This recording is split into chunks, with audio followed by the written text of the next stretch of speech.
Are we on? All right, good afternoon. Hi, I'm Perry Boring. I'm the founder and president of the Chamber of Digital Commerce. We are a trade association exclusively focused on issues in the digital asset in the blockchain space. We represent about 200 companies that are investing in and innovating with blockchain-based technologies. Thank you for joining us today for this briefing on AML challenges and opportunities. I want to give a big thanks to Congressman Foster for hosting this session today. Congressman Foster is from Illinois, and he's one of the co-chairs of the Blockchain Caucus. So with that, Congressman, I'll welcome you to provide the introduction and the welcoming remarks, and thanks again for having us. Well, thank you all for being here, and thanks to our panelists. For those of you who don't know me, I'm Congressman Bill Foster. I sometimes introduce myself as saying I represent 100% of the strategic reserve of physicists in the United States Congress. But I'm actually probably also 100% of the AI programmers and actually blockchain programmers as well. My son and I have a Christmas project that we do every year, which celebrates my teaching him software back when he was small. And so this year, our project for Christmas vacation, we made a small Python blockchain client. And so it's, I'm really proud to serve as the co-chair of the Congressional Blockchain Caucus and to help educate members and their staffs about, about this incredible technology. One of the first questions that's asked by policymakers on this is, what you do about problems with illicit financing, to what extent traceability is desirable or undesirable in different assets. And because most cryptocurrencies are pseudonymous, they can pose significant issues to law enforcement who are trying to follow the money and find the bad guys. And there are different crypto assets with different levels of traceability. Some are arguably kind of traceable now. Those of you who've pawed through the indictment of the Russians that were cited and actually indicted via the Mueller investigation will realize that there is some degree of traceability in Bitcoin. However, there are other ones such as Monero who advertise that they're virtually untraceable. And you rapidly get into things that should not be said in public. But when I had a briefing on this specific subject by the FBI last week, I just realized how advanced the cat and mouse game is on this, with very smart cats and very smart mice in the play. And so it's really important that we empower agencies like FinCEN and the FBI with the tools that they need to combat illicit financing without crimping the revolutionary applications of blockchain.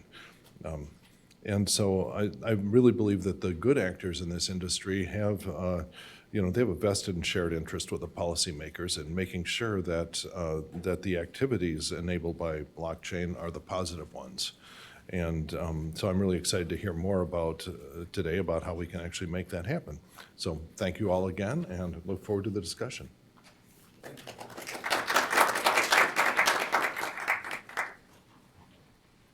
Thank you, Congressman. As Congressman Foster noted, blockchain technologies and Bitcoin have proved to be a boon to law enforcement, and in many cases, we have many members of the chamber and different actors within the blockchain ecosystem that have worked proactively with law enforcement to address illicit uses of this technology, which we'll discuss more in the conversation. We take this issue very seriously. There's a lot of great resources here in Washington, D.C., of companies and organizations like the Chamber, the Blockchain Alliance, and others that have put significant amount of time and attention into addressing these risks and also turning them into opportunities. One update to our session, Jason Weinstein from Steptoe, who's also the director of the Blockchain Alliance, he is sick today, so he is obviously not on the panel, but we will send him our best regards, and John from Bitrix will talk in a little bit more detail about the Blockchain Alliance. So with that, and then also just want to note, for those who would like a copy of our anti-money laundering guidelines, this paper is on the back. We just published this paper last month. This was written in collaboration with our members and is a great resource both for the industry and also policymakers that are interested in the AML challenges of blockchain technology and digital tokens. So next, I'd like to introduce you to the Chamber's Chief Policy Officer, Amy Kim. Amy runs the policy team at the Chamber, including our AML task force. We have a really comprehensive body of work in this area, and look forward to sharing that with you. So thanks, Amy. Thank you, and thank you, Congressman. I appreciate your remarks, and that's what we're here to discuss today. Let me just quickly introduce the panelists. To my right is Kevin O'Connor. He's a Compliance and Enforcement Officer with FinCEN. To his right is John Roth, Chief Compliance and Ethics Officer with Bittrex. Next to him is Michelle Bond, Global Head of Government Relations with Ripple. And at the end, we have David Jevons, the CEO of CipherTrace. Really a panel of experts who can speak to any aspect of the things that we're talking about today. I'm very excited to have this conversation. The development of Bitcoin using a blockchain as a peer-to-peer payment service was an extraordinary breakthrough for the transfer of value online. It solved the problem of sending anything digitally. If I sent you something online, how do you know that I didn't keep a copy of it? Blockchain uses secure cryptography and algorithmic principles to confirm that transfers of value, such as Bitcoin, have in fact occurred. And this is without the need for an intermediary, such as a bank, to actually have to do that for you. So it's truly an advancement for online global interaction. That said, because it involves value transfer that is faster, cheaper, and more secure, it naturally raises questions around protections for money laundering and illicit activity. This is an issue raised since its inception. And companies and the government have become increasingly more sophisticated at identifying and stopping crime. Just last week, the Department of Justice, working with industry and others, was able to bring down the largest darknet child pornography website. And as part of that action, the DOJ stated that the use of Bitcoin was implicated in the marketplace, but because through the sophisticated, and this is a quote, through the sophisticated tracing of Bitcoin transactions, the IRS CI special agents were able to determine the location of the darknet server, identify the administrator of the website, and ultimately track down the website server's physical location in South Korea. So these are important developments, I think, in law enforcement. I think these are things that we should be talking about. Of course, technology advances at a pace, and so we're constantly challenged to keep up with it. So what we're going to talk about today is the importance of blockchain first, just to kind of level set why we need to get this right, both from the financial services perspective and more broadly. And then how industry and government are using blockchain technology to progressively deter and detect criminal activity. So let's start just with a quick overview. We've got several companies on the panel that are actively implementing technologies to enable transfers of value and connect parties digitally. So maybe, Michelle, just to kick things off, why is this technology so important? Why is it so groundbreaking? Thank you, Amy. Thanks for having me here today. I'm very pleased to talk with all of you about this exciting space. I am the global head of government relations at Ripple. Ripple is a really interesting company.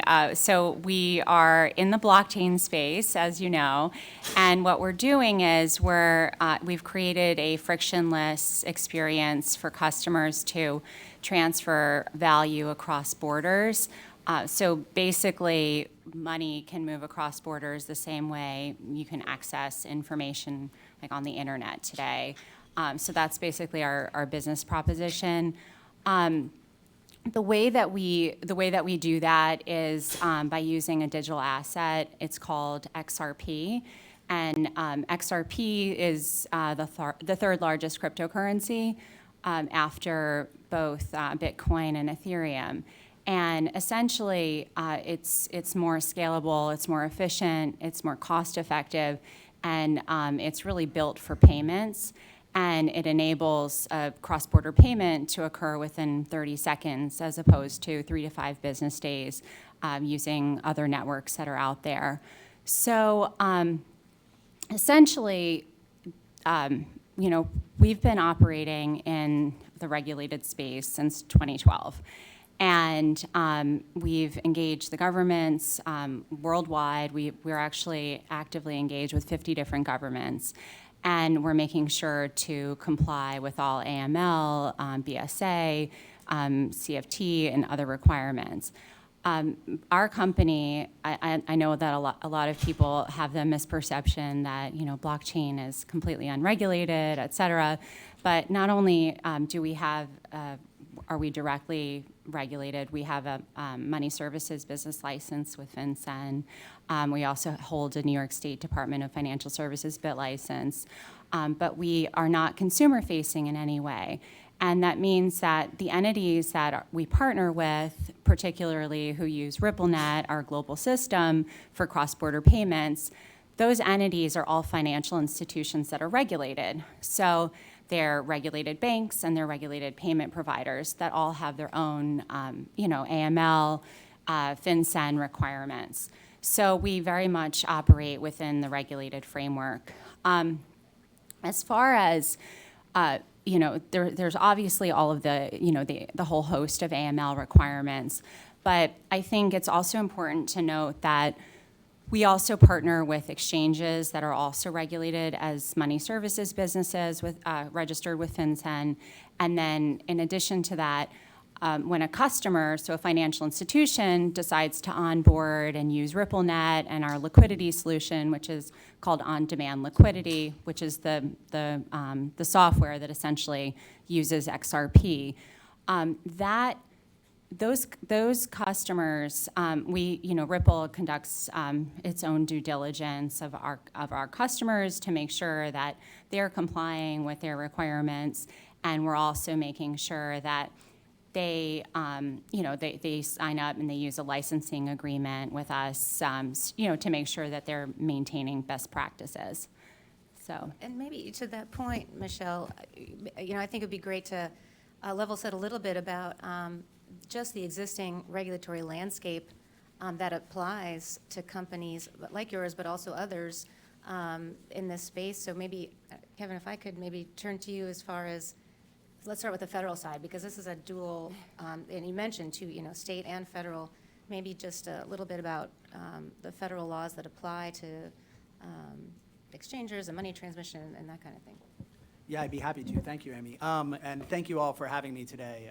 It's really an honor to be here and be able to speak to you all about this particular subject. FinCEN, the Financial Crimes Enforcement Network, we're one of the first regulators in this space, dating back all the way to 2011, when we changed the definition of money transmission services in our regulations to encompass other value that substitutes for currency. And as a result of that regulatory change, that meant that activity conducted in convertible virtual currency was covered under our money transmission, our money service businesses rules. And what that requires of businesses engaged in this activity is that they register with FinCEN, that they maintain an anti-money laundering program. And one of the nuances of that I think is very interesting is that it actually has to be written and reasonably designed to prevent the MSB from being used for money laundering or terrorist finance. It imposes reporting requirements, so suspicious activity reporting and currency transaction reporting if you're dealing in physical cash. And it has certain record-keeping requirements that are associated with as well, as including the famous travel rule. And in 2013, we put out guidance that sort of crystallized this framework, saying that exchangers and administrators are covered activity under the BSA.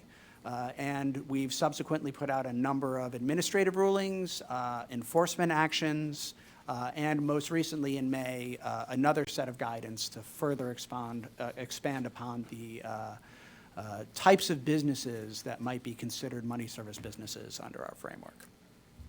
And Kevin, I will say that I think that industry has appreciated the fact that FinCEN was an early issuer of guidance on this topic, and then has, as you said, through advisory letters and other things, consistently followed up with more fine-tuning along the way, which I think is a great model for regulators to take. So that's on the federal side, and now it is, as I said, kind of two parts to this, money laundering protections. John, if I could just turn to you on the state side, it's pretty extensive regulation on the state level as well. Oh, thank you very much. There's one button, and I somehow missed that. So never let lawyers around technology. I'm a lawyer, too. Okay. Clearly a better technologist than me. So I'm the Chief Compliance Officer of Bittrex, which is a Seattle-based cryptocurrency exchange whose mission is essentially to incubate the blockchain technology in ways that will fundamentally change how it is that we move and store not only value, but also information. And that's one of the primary takeaways I'd like to ensure that folks have here, is that this is more than simply a matter of value transfer, but it's also a matter of data storage and data transfer in very, very secure ways. It turns cyberspace from something that's inherently insecure to something that's inherently secure. So it's going to be revolutionary in how it's done. It is a heavily regulated space, appropriately so. Kevin talked about the federal side of it, being registered with FinCEN and having a money laundering program. I'm the Chief Compliance Officer, so I'm responsible for our money laundering program. And to borrow Congressman Foster's phrase, I'm actually in the cat game. I'm one of the people who are there to catch the mice in association, of course, with law enforcement. Perfectly appropriate, because I have a 32-year history with the Department of Justice and the Department of Homeland Security. So it's a very natural transition. But to answer your question, of course, yes, we are regulated on the federal side as a money service business, but most states also have regulations with regard to what it is that we do, because we are in the business of transferring money. So money transmission is a state-regulated, inherently traditionally a state-regulated thing, and every state has rules with regard, every state but one, has rules with regard to what money transfer looks like and how it is regulated. Every state has rules that functionally not only impose their own state requirements with regard to safety, soundness, consumer protection, and privacy, but also in large part borrow the federal rules as a sort of a force multiplier, if I may, of the federal anti-money laundering rules. So I like to say that as a compliance officer, I'm blessed with having 54 different 54 different anti-money laundering regulators, so I don't think I'll be put out of business anytime soon. Well, and then there's also New York, which has implemented what people call the BIT license, which is its own separate, in addition to its state money transmitter statute, its own separate virtual currency business activity regulation. There are a number of states with that. The state of Washington, our home state for Bittrex, has a similar license, as does North Carolina, Vermont. A number of other states have cryptocurrency-specific licensing requirements. And some fairly sophisticated folks who are doing the regulation on their side. So. Yep. So that's the lay of the land in the U.S. What's going on internationally, right? Because, you know, we see with many other laws, if you're not, if you have something stringent in one country and not so in the other, it's very hard, especially either multinational or, in this case, digital companies to comply globally and expand. And there has been some recognition of the unevenness of that in the media. Dave, maybe I could turn to you. You know, there's a multinational body called the Financial Action Task Force, or affectionately known as the FATF, that puts out, it's a multi-governmental body that puts out recommendations with respect to AML. Thanks for that introduction. So my name's Dave Jevons, and I'm CEO of CipherTrace. We focus on cryptocurrency tracing, de-anonymization, investigations, and anti-money laundering. So you can imagine that in this space, cryptocurrency is global. It's been the most global phenomenon I've ever seen. Money is moved around the world every second with cryptocurrencies, which is one of the great powers. But it also makes it challenging for us to do investigations and have compliance when every country has different sets of regulations, as well as we've heard from John, many different state ones. This organization, Financial Action Task Force, or FATF, is based in Paris. It is basically funded by governments from around the world They have a rotating president, so every year it's a president from a different country. So most recently, the president was from the United States, from Department of Treasury. So was the president for 1 year and really pushed hard to get virtual currency recommendations and regulations for anti-money laundering and counter-terrorist financing on an international level.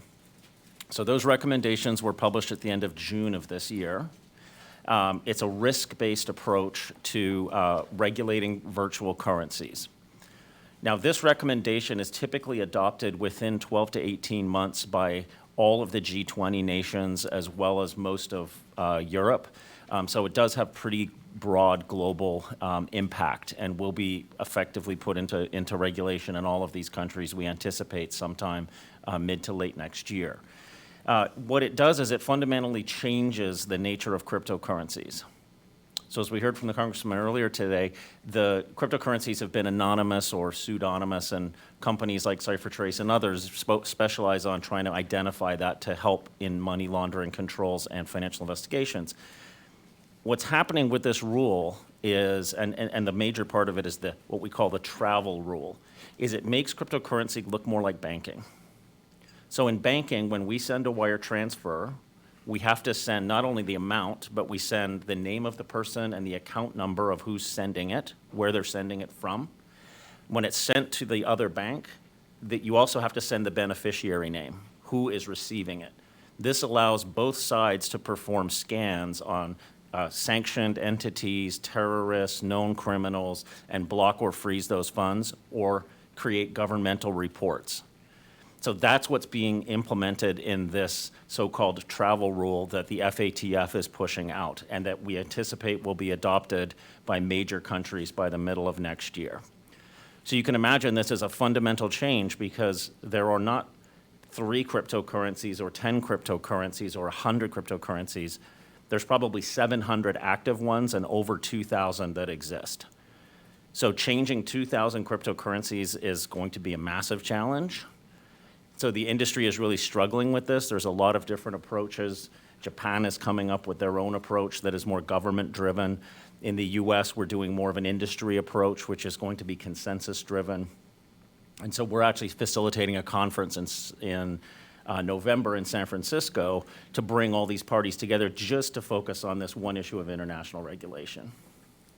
Do you mind if I build on that yeah, just really go ahead. quickly? Just if you notice and you look at the way the FATF interpretive note to recommendation 15, because that's the formal location of where this is found, you'll notice that it looks a lot like the United States framework, and this is very much intentionally so, as Dave pointed out. The U.S. was very active in getting this interpretive note published under the U.S. presidency, and that's very important because one of our biggest concerns and threats from a U.S. regulatory perspective is this idea of jurisdictional arbitrage, where you're going to find exchanges trying to find the path of least resistance to establish their business and then potentially facilitate illicit activity. So one of our goals at Treasury and at FinCEN has been to sort of build up capacity for our international partners to help them get ready and to impose some kind of regulatory regime so that you have more consistency across these countries and so that you are able to sort of push out illicit activity by having a strong regulatory framework elsewhere. And that's sort of one of the ideas that goes behind why the FATF acted the way it did, so that we could sort of build this and have a consistent international framework. Yeah, no, I think this is a very important perspective, especially I think for U.S. companies as well. And one thing to point out is it's not just the wire transfer rule.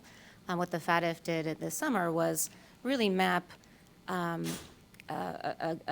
subset of specific requirements onto companies, requiring countries to implement them, which would then be imposed upon companies globally.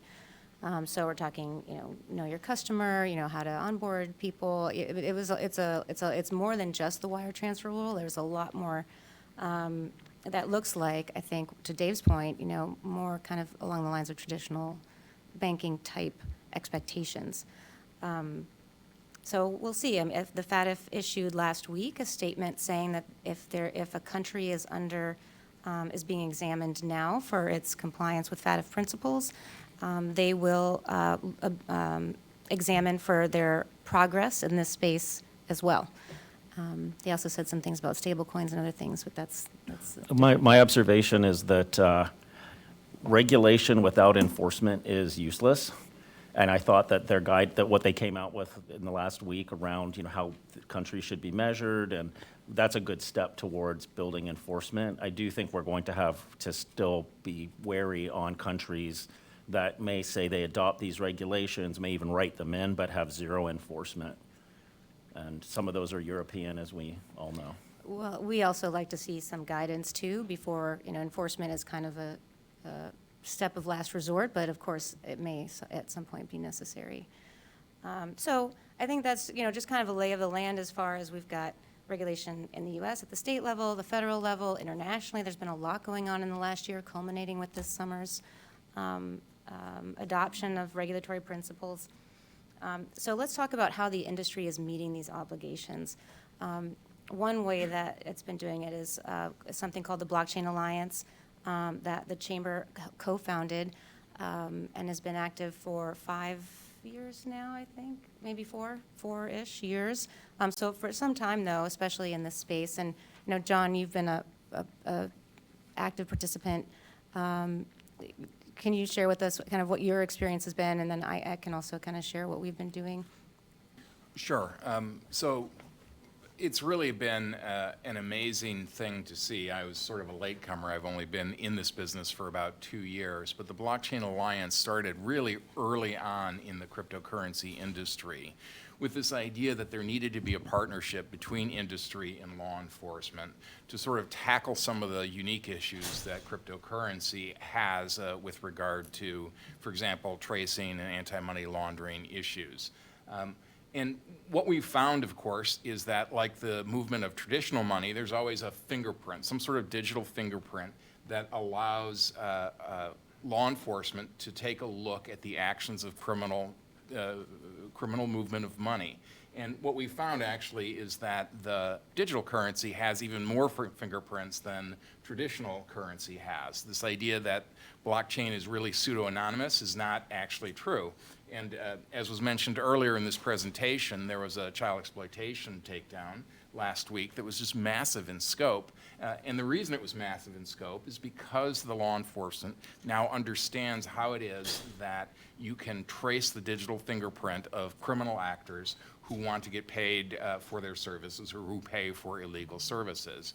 And that first started, of course, with Silk Road, which was a notorious dark net market case that was taken down, and the leader of that got life in prison as a result of law enforcement understanding that you can trace these transactions in ways that are really unavailable in traditional currency or traditional financial circles. So really what the Blockchain Alliance attempts to do and succeeds at doing really is having an interface between law enforcement and the industry to talk about these issues, to ensure that there is a free flow of information, a transfer of information. I speak regularly with law enforcement. Again, given my background as former law enforcement, that's a fairly natural fit, but as do other members of the industry. And I don't think we can really talk about sort of the law enforcement aspects of this without talking a little bit more about blockchain tracing and some of the really sophisticated work that some of these blockchain tracing tools are doing. So I don't know, Dave, if you wanted to talk about that a little bit. Certainly happy to, John. So this cryptocurrency tracing is a challenge because, as we mentioned, it's global. There are hundreds of these now that are active. I think we're tracing about 700 different currencies now, but more to be done always. It involves being able to monitor transactions globally, to interact with companies on a global scale, so thousands of different companies involved in cryptocurrencies, to profile their transactional activities, to understand whether they have know your customer compliance or not, because if they don't, typically that's where the bad guys go. They figure out, as Kevin mentioned, regulatory arbitrage. They figure out who will let anyone in to trade, and then they go there. And that gets around on these dark web forums, so the bad guys talk. They don't have any non-disclosure agreements or anything like that, no regulatory control, so they can talk whatever they want. So bad guys figure out where to go. So it involves all of that. It involves working on monitoring these dark web forums. So as you mentioned, the child porn one recently, but there are many drug forums, weapons forums, and a lot that buy and sell stolen credit cards. So monitoring those and understanding their transactional patterns, monitoring terrorist forums and their transaction patterns and how they might solicit funds through both regular payments and cryptocurrencies, and then combining it into massive software systems. So for example, at our company, at CipherTrace, we have over 1,000 servers that are running 24 hours a day, computing this data, gathering it all, linking it together. So it's a very complex technical problem, but it's also a tradecraft problem. Makes it very interesting. I think, as with you, John, I'll probably be in business for quite a long time because it's a very complicated space, but interesting and important. But also super effective. I mean, we have the ability now to receive alerts. Anytime someone sends money to a cryptocurrency address that had been previously scraped off the dark web as a payment address, we get an alert about that. We're able to investigate the customer, file suspicious activity reports in ways that traditional financial institutions simply couldn't do. And we can affirm that in saying that, you know, I think there's a lot of misconception when we're talking about public-private partnership in this space. We do get suspicious activity reporting from virtual currency businesses, from money service businesses. We have tens of thousands of suspicious activity reports that are filed on Bitcoin or some other type of convertible virtual currency. And over half of those are filed by the exchangers themselves, reporting different indicators and different wallet addresses and valuable sort of cyber indicators that we can use either for our own investigations or that we can provide to law enforcement to support investigations like the Welcome to Video case that we referenced at the top. One thing I would flag, though, it's not an entirely rosy picture here. I think Congressman Foster appropriately pointed out, there are, you know, anonymity-enhanced cryptocurrencies that exist that impair tracing in this space. So Congressman mentioned Monero. You know, we took an action against one of these exchanges in 2017 called BTCE, which at the time was one of the worst actors in this space. Just completely allowed 95% of all ransomware to go through it. It was Russian sort of Cyprus-based all over in that space. We, in conjunction with law enforcement, fined them $110 million for their violations. But in that action, we actually called out one thing that was really important. They were using a cryptocurrency called Dash in their offering it in exchange, and we actually cited them for not having appropriate anti-money laundering controls in place for offering a product or service that offered anonymity-enhanced features. So our message to exchanges that are offering these types of cryptocurrencies is that you have to have controls in place to be able to mitigate the risks associated with these anonymity-enhanced features. I think those principles, things about the BTC case, well, first of all, it was offshore, is it not in the U.S. exchange that had U.S. customers, which is one lesson that was learned from that enforcement action. If you're doing business in the U.S. or with U.S. customers, you're subject to U.S. law. You know, but I think the other lesson that I think we're seeing here in many of the enforcement actions that have occurred, which is, you know, some of the similar principles apply. What risk-based programs, right? Knowing your customer, making sure that you can identify suspicious activity, and then what I've seen from FinCEN reports is that the number of suspicious activities that have been filed has increased. And I think you guys have issued some guidance on the types of information you're looking for in those suspicious activity reports. And just kind of circling back, I think a lot of, I think what the early work that the Blockchain Alliance did helped that. I know, and for example, with respect to how to write a subpoena that gets you the information that you want rather than, you know, lots and lots of information. I think there was a lot of great work that was done to help educate between private sector and public sector on how to, you know, who are the people to serve a subpoena to so that you get the information that you want, and then it's an effective law enforcement. And I'm just trying to, so, oh, yeah, sure, go ahead, Dick. So I'd like to just follow up on Kevin's comment a little bit regarding Monero and these other privacy coins. I think there will be unintended consequences of things like the FATF regulations as they get implemented, because it will, I'm convinced, push more criminal activity to those privacy-enhanced coins. Today, what we find is most criminal activity uses the well-known cryptocurrencies like Bitcoin or Ethereum because there's a good brand name. It's easy to buy. There's lots, you can buy them on the street corner, 5 blocks from here, you can go buy them at a Bitcoin ATM with no ID or a fake ID. So it's easy to buy, it's easy to cash out. So 95% of what we identify as criminal is really using those currencies. As we get more of this de-anonymization, it becomes more like banking, I think an unintended consequence will be that there will be concerted effort to use these privacy-enhanced coins. We've been working on a project that's funded by DHS specifically on Monero, but there's a lot of work to do because there's Dash and there's Grin and Mimblewimble, and there's a whole bunch of other protocols that PhDs in mathematics are actively working on. Lots of PhDs. The math behind this stuff is unbelievable.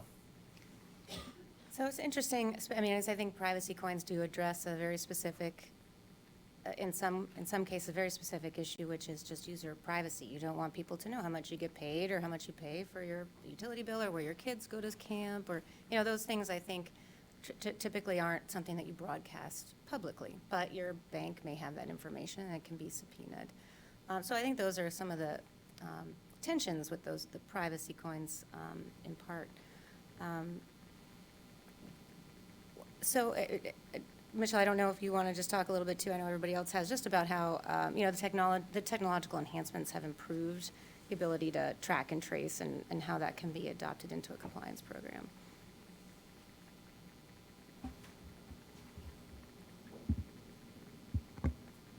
Yeah, so certainly as a company, we have absolutely, implemented the, all of the technological enhancements. And in fact, a lot of the most popular, I'm sitting next to probably the most popular blockchain, the CEO of the most popular blockchain analytics tool, which is CipherTrace.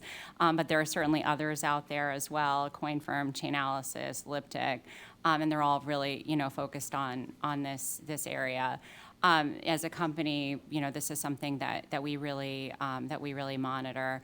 One of the things that I also just wanted to talk about a little bit is the fact that there are actual legislative initiatives right now that are focused on enhancements as well.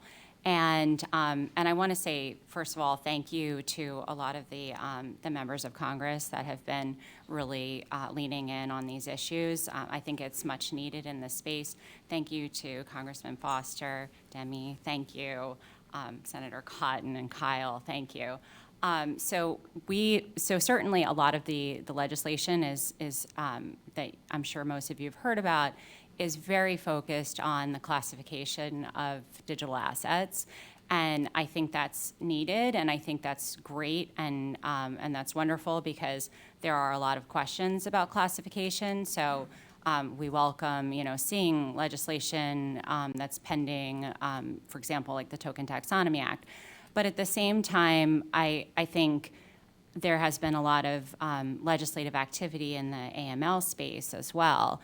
And a lot of that has focused on technological enhancements, even that are designed to help the government agencies. For example, there's one bill that is called Advancing Innovation to Assist Law Enforcement. And that bill is actually focused on requiring FinCEN to use a lot of these technologies to help FinCEN aid FinCEN in doing their jobs. So, for example, it encourages FinCEN to use artificial intelligence. It requires FinCEN to use digital identity technologies, blockchain, and other emerging technologies so that they can sort of internalize it and conduct a study and do reports to the Senate Banking Committee, my alma mater, and make sure that that they're also using these technologies I think for the benefit of the government. So I think that's a really interesting bill. Another one is it's actually the FinCEN Improvement Act, we support all of these bills.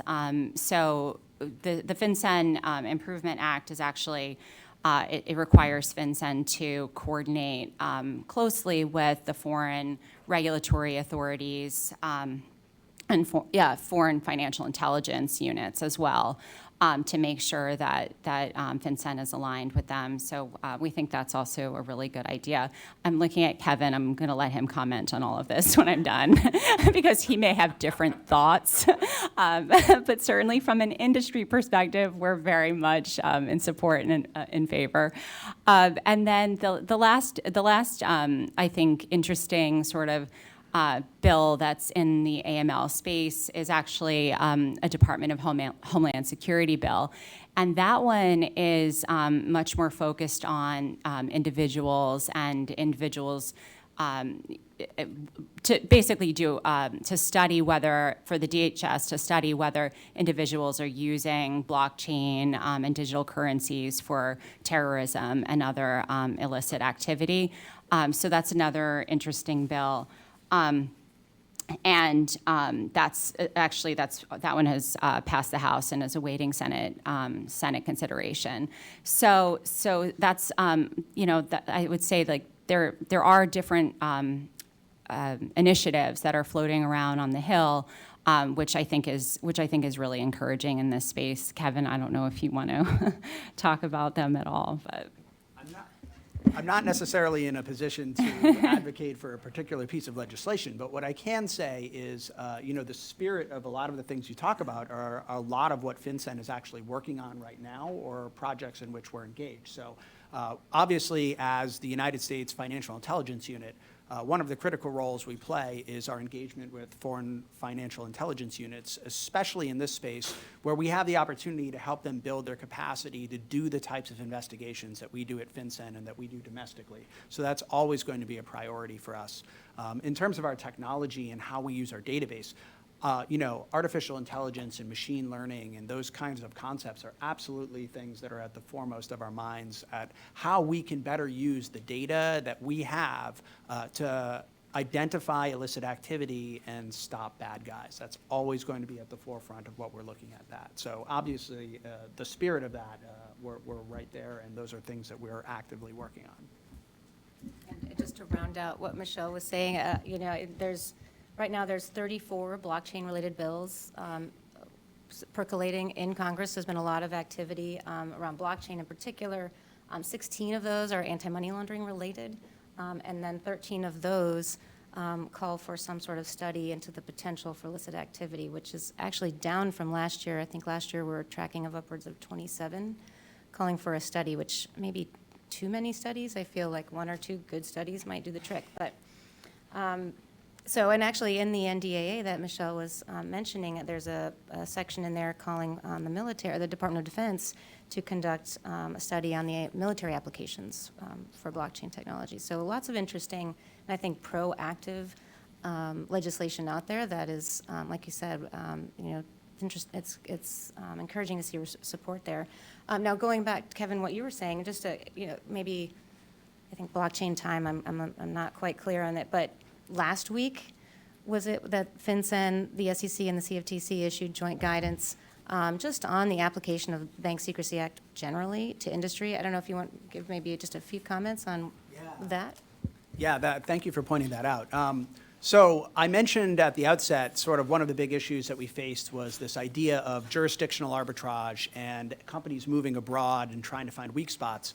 One of the things we noticed is that companies were also trying to apply a certain degree of regulatory arbitrage and try to classify themselves differently so that they might be able to avoid certain regulatory requirements domestically. And so basically, the statement that we put out last week in conjunction, and it was the chairperson of the CFTC, the chairperson of the SEC, and our director at FinCEN, it basically had two messages. The first is that yes, in fact, the US government agencies actually do talk to each other about this. And I think there's a lot of misconception out there that, people try to say that we're pointing at each other when in fact, we talk to each other all the time. We're very clear about where we stand, and we collaborate before we do something and make statements like this. And then second is, you may be classified as a security, you may be classified as a commodity, your activity may be money transmission. But regardless of where you fall in those categories, and in some circumstances you may wear more than one hat, you're going to have anti-money laundering obligations. So there's no way for you to really apply a different kind of regulatory standard and get away from your anti-money laundering regulations. Now, CFTC and SEC have a myriad of other regulations that are in place. John went over some of the ones that state regulators apply. The SEC and the CFTC has many of those same requirements. But regardless of what category you fall into, you're going to have anti-money laundering obligations in the United States. And that's really the crux of what the statement was getting at. And just to point out, which actually we didn't mention in the federal side, even if you're not a financial services provider, there is just criminal money laundering regulations that apply to everybody, no matter what kind of activity you're engaged in. So there's lots of safety nets, I think, there for law enforcement. But so let me just ask you another quick question then. Trends, anything, as far as an enforcement or compliance obligations that you're seeing for this industry? And then I'll open it up to questions from the floor. Sure, yeah. So, we've been doing examinations at these types of financial institutions with our delegated examiners from the IRS Small Business Self-Employed Division. FinCEN's rather small, so we have to delegate our authority to federal agencies to do these kinds of investigations. Examinations, they're routine compliance examinations that try to identify where there's weaknesses.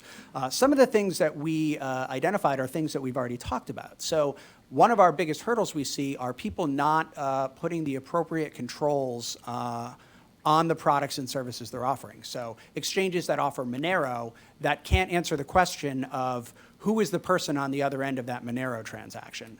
That's a significant problem. If you can't answer that question, you can't tell me that that person's not Kim Jong-un or a North Korean actor. The other thing that we sort of see is transactional monitoring. People are starting to understand that when you have a large volume of transactions, the best way to identify suspicious activity is going to be some combination of automated and manual review. At the beginning, a lot of companies started up and really only had manual review when they were processing hundreds of thousands of transactions a day. As you might expect, we've found that there's a lot of violations that slip through the cracks and a lot of suspicious activity that goes unreported and things like that. The other thing that I think we see is, which will be no surprise to anyone, the United States has had a travel rule that Dave mentioned in place. It's been in place in the United States since 2011. So that's not a new requirement that's been introduced in the United States. We've seen a lot of violations. It's the number one cited thing on IRS exams are travel rule record-keeping violations. Okay. Well, with that, how about any questions?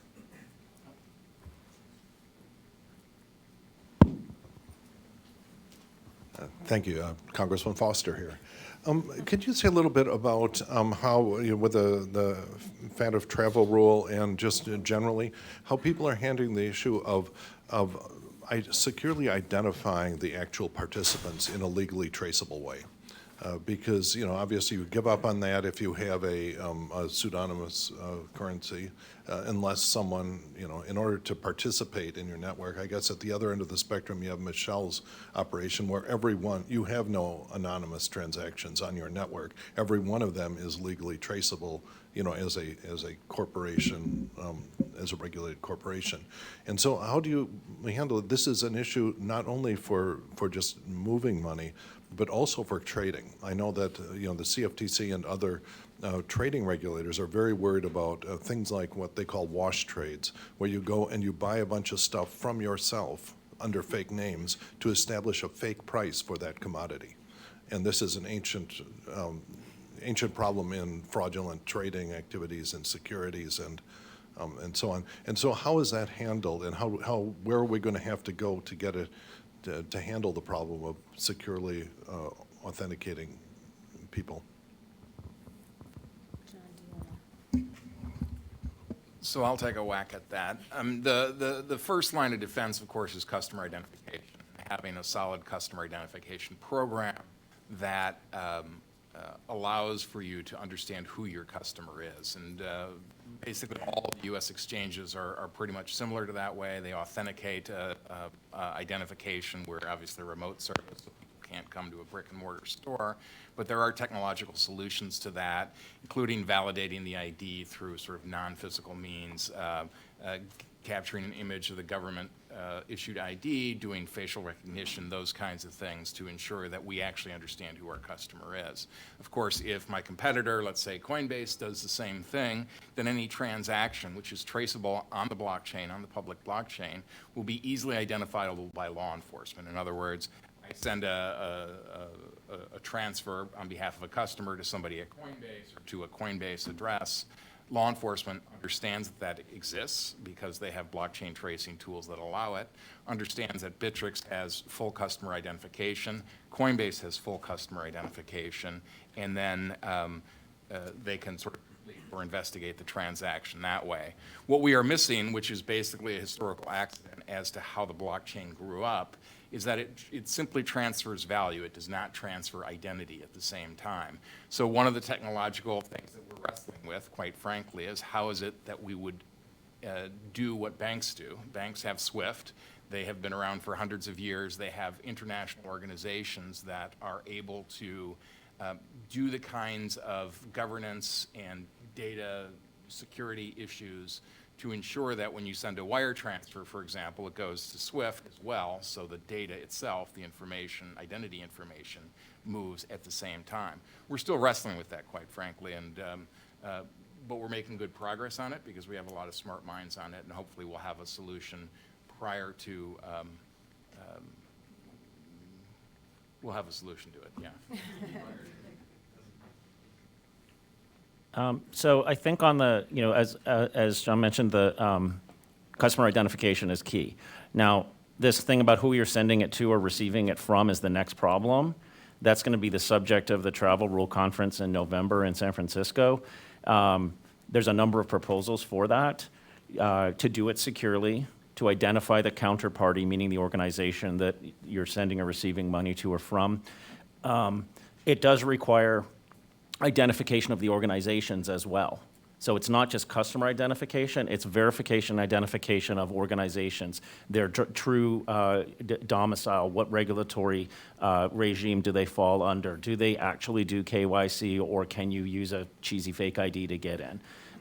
So risk rating the organizations and having a vetting program of the organization, so when it's Bittrex sending money to some exchange they've never heard of, they can go look it up and see if they comply and that they can trust the identity information. Now, it does bring up an interesting problem, which I call the sunrise problem, which is the sun doesn't rise at the same time everywhere around the world. Regulation like this will not be enforced and technologically implemented by all these exchanges June 1st of next year. It will take time for this to happen. So there will be this challenge of which exchanges are in compliance, which ones aren't. Oh, that might change next month. So this is one of the topics that really needs to be developed by industry and government. So are anonymous shell corporations allowed to participate in various networks under this? This is why you have to have vetting. Under the travel rule, anonymous corporations would not be permitted to participate. There's a lot of discussion in the risk-based guidance around shell companies, how to determine whether one is a shell company or one isn't. Yeah, and certainly in the United States, it's not permitted. So any virtual asset provider in the United States is not going to allow shell corporations. But again, it's a big world, so. Kyle?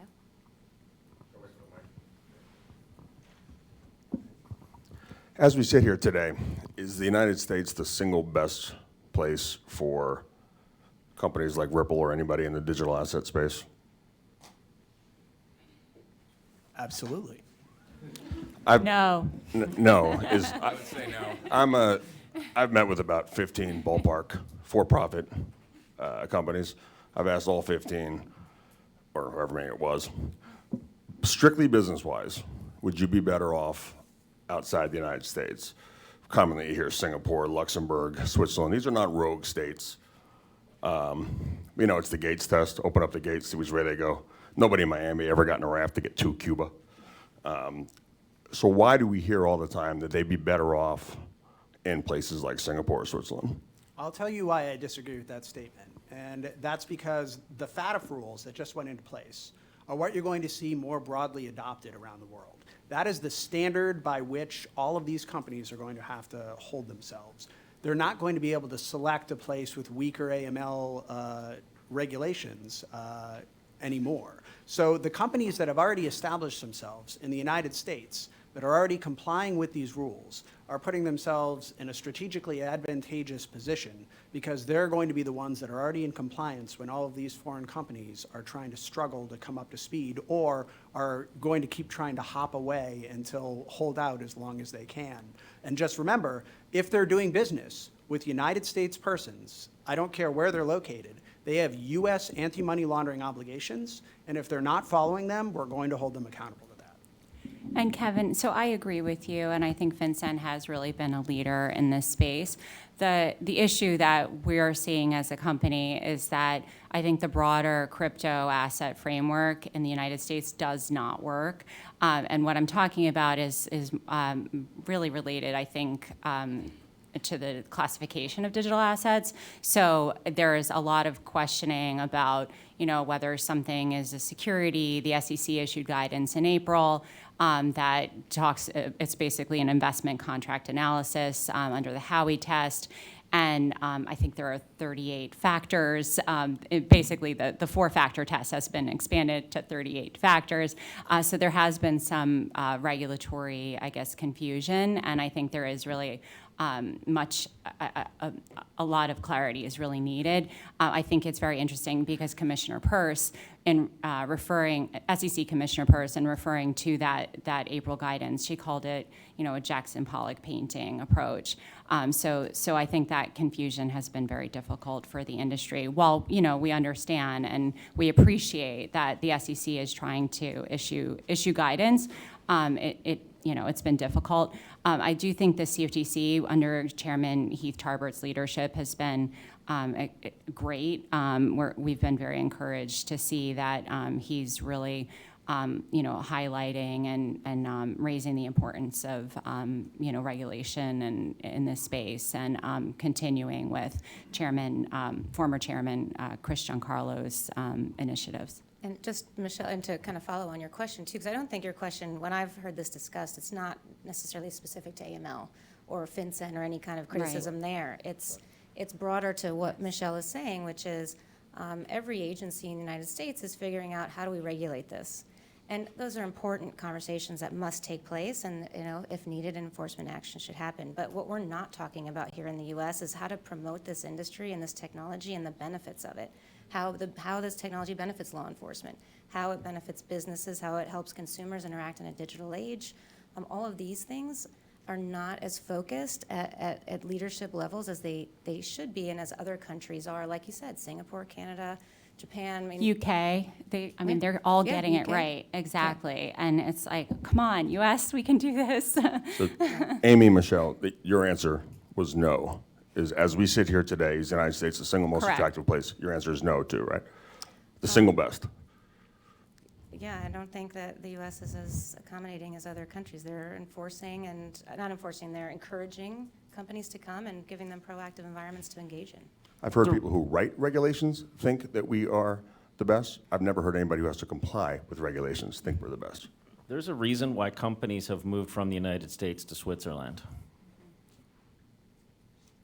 Regardless of what you think of Libra, there's a reason why they're setting up shop in Switzerland. There's a clear regulatory framework. They've stated an actual intent to establish a crypto valley.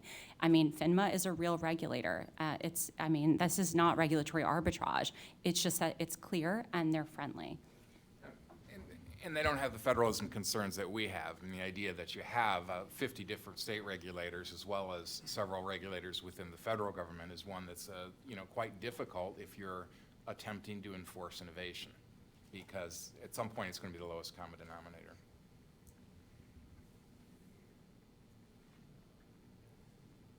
Any other questions? Sorry, I guess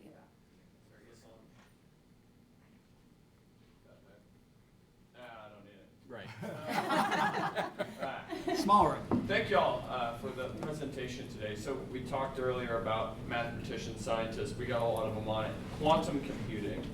A lot of the anonymity, the way I understand it, of how cryptocurrencies run is run on encryption.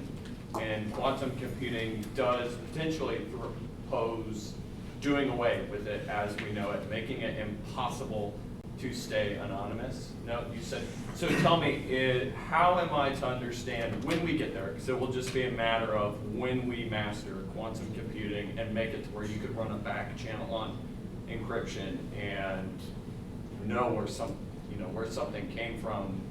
Am I to understand that to be what's going to change this industry? And then also a second question, just earlier on, and sorry, it's on a completely different field, but we talked earlier about industry compliance, working with law enforcement.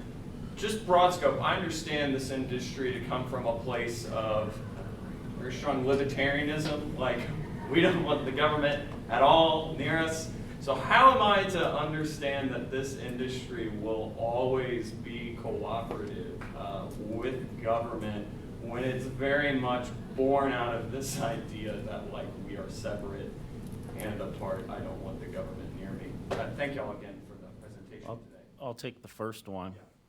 So there are a classification of quantum-resistant encryption algorithms that many researchers in the mathematics field have been working on for quite some time. NIST has projects to validate those algorithms. They're based on something called lattice theory. Now, those can help protect future cryptographic systems because remember, like it's not just Bitcoin that uses cryptography. Every single secure communication we ever do requires cryptography. It cannot protect you from decrypting stuff from the past, but it can certainly be used, quantum resistance can be used to keep future-looking systems secured from quantum attacks. Quantum attacks also only work on certain types of encryption algorithms. That's my first point. So there's a lot of math going on to resist it. The second thing I would say is it's not universally accepted that quantum computing is going to break encryption in our lifetimes. The progress that Google has made is on some very artificial, simple problems. There's a lot of investment going on at IBM and other companies as well, but when you look at the material science of it, and you look at the errors that are generated with it, it is not clear that error correction techniques can actually be developed that will allow it to scale to the level that you'd be able to attack like a 4000-bit RSA key, for example. So there's a lot of scientists who would argue that that's not actually going to happen in our lifetime just due to the physical properties and error. But if I'm wrong, let's adopt quantum-resistant algorithms anyway.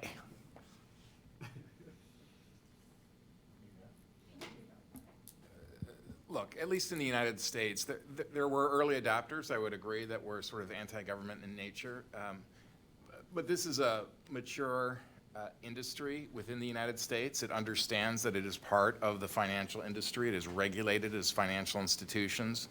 People like me and people who run the compliance departments and the legal departments of all the US-based crypto exchanges are very serious people who have very serious jobs in ensuring that we are compliant with US law, and there's no going back from that. So. Yeah, and I would just add, I think, Ripple, obviously, as a company, I mean, we're heavily regulated. But in addition, I mean, if you even use myself as an example, I'm a former SEC lawyer. I was a lawyer on the Senate Banking Committee. I was a regulatory analyst at FINRA. So, like, I mean, these are all like really mainstream regulatory jobs. So I wouldn't consider myself to be in that area. So yeah. And look, what are you ultimately trying to get at by using this technology? People are trying to get scalability, right? They want to be able to build this out. If you're actually trying to create a scalable system, you're not talking about a small subset of, libertarian-minded individuals. You're trying to capture the consumer base that are the everyday regular consumer in the United States. Those people are going to be more comfortable in a space that's going to look at a space where they know that their money is not being used to facilitate, the North Korean regime or something like that. They want a traditional space that exists in this, that has the controls in place that the government's putting there. Done. Okay. Well, I want to thank each of our panelists for lending their expertise. As you can all see, there are a lot of brilliant minds who are spending a lot of time and resources to think through these important challenges that impact the blockchain space.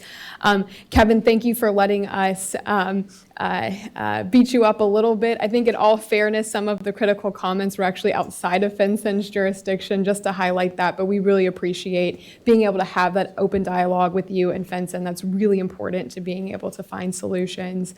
I'm also super proud of all of our members, Bittrex, Ripple, and CipherTrace. It's really amazing to have such great companies that on their own time and expense are not only here today to share with you their work in this space, but have put just a significant amount of resources into making sure that companies that want to operate in the space in a lawful way are doing so and have the resources and the programs to accomplish those goals. And Amy, also thank you so much for organizing today's session and for moderating such a successful and interesting conversation. And also want to thank you to Congressman Foster again for sponsoring today's discussion. And thanks to each of you. We have a number of resources on the back table. And if these topics are something you'd like to take a deeper dive in, feel free to reach out to us at the Chamber and or any of our members. We'd be happy to spend some time with you in your offices to continue the conversation. So thank you.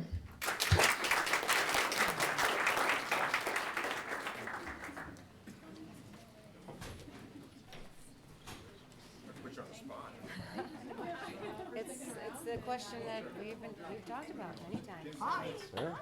People need to hear it. I mean, the only reason I didn't like was not